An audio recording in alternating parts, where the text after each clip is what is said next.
राधे राधे मित्रों। रमा एकादशी व्रत कथा। पुराणों के अनुसार मुचकुंद नाम का एक प्रतापी राजा था। उनकी एक पुत्री थी जिसका नाम चंद्रभागा था।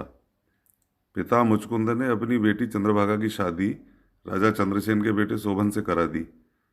राजकुमार शोभन की एक आदत थी कि वो एक भी समय बिना खाए नहीं रहता था। इसी बीच शोभन एक बार कार्तिक के महीने में अपनी पत्नी के साथ ससुराल आया। उस दिन रमा एकादशी का व्रत भी था। चंद्रभागा के राज्य में सभी रमा एकादशी व्रत का नियम पूर्वक पालन करते थे, तो दामाद शोभन से भी ऐसा ही करने के लिए कहा गया। परंतु शोभन इस बात को लेकर काफ़ी परेशान हो गया। इसके बाद अपनी परेशानी को लेकर शोभन पत्नी चंद्रभागा के पास पहुंचा। तब चंद्रभागा ने कहा कि ऐसे में तो आपको राज्य के बाहर ही जाना पड़ेगा, क्योंकि पूरे राज्य के लोग इस व्रत के नियम का पालन करते हैं। यही नहीं, आज के दिन यहाँ की चंद्रभागा की इस बात को सुनने के बाद आखिर शोभन को एकादशी का व्रत करना ही पड़ा, परंतु पारण करने से पहले उसकी मृत्यु हो गई। इसके बाद चंद्रभागा अपने पिता के यहाँ ही रहने लगी। एकादशी व्रत के पूर्ण प्रभाव से उसका अगला जन्म हुआ। इस बार उसे मंदराचल पर्वत पर आलीशान राज्य प्राप्त हुआ। एक बार मुचकुंदपुर के ब्राह्मण तीर्थ यात्रा करते हुए उस नगर में पहुंचे और वहां सिंहासन पर विराजमान शोभन को देखकर ही पहचान लिया। शोभन ने भी उठकर पूछा कि ये सब कैसे हुआ। इसके बाद तीर्थ यात्रा से लौटने के बाद ब्राह्मणों ने चंद्रभागा को पूरी बात बताई।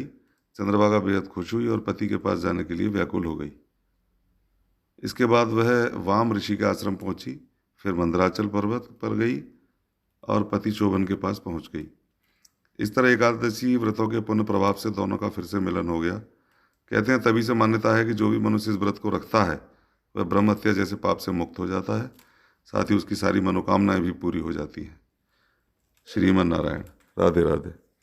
श्री कृष्ण गोविंद हरे मुरारे, हे नाथ नारायण वासुदेव।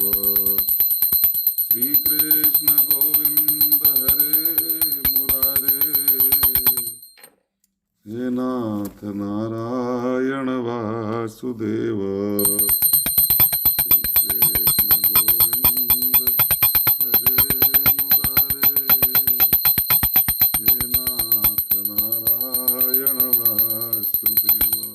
त्वमेव माता च पिता त्वमेव, त्वमेव बन्धुश्च सखा त्वमेव, त्वमेव विद्या द्रविणं त्वमेव, त्वमेव सर्वं मम देव देव।